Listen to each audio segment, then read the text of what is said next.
Welcome back. Today, we're going to be discussing bankruptcies and how bankruptcies can actually affect the sale of a home. A lot of the times, it's very important that you ask your seller whether they are currently in the middle of a bankruptcy or if they plan to declare bankruptcy before closing. It's not because we want to be nosy, but because a bankruptcy can actually stop the sale of a home. Most common bankruptcies that we see are Chapter 7 or Chapter 13. If the seller is in the middle of a bankruptcy, whether it's Chapter 7 or Chapter 13, they do not have the legal right to sell the property.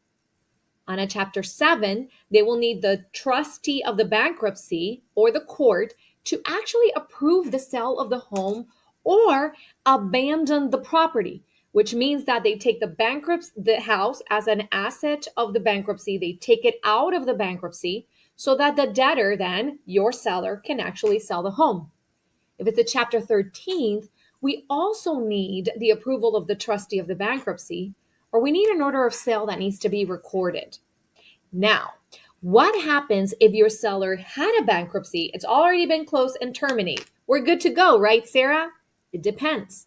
A lot of the times, bankruptcy attorneys don't explain to their clients that even though a bankruptcy can actually wipe your personal judgments, if they've become a lien against the land records, we still have to take care of that in order to be able to go to closing. What the bankruptcy attorney has to file is a lien avoidance order so that these liens get released from the land records and your seller doesn't have to deal with it again.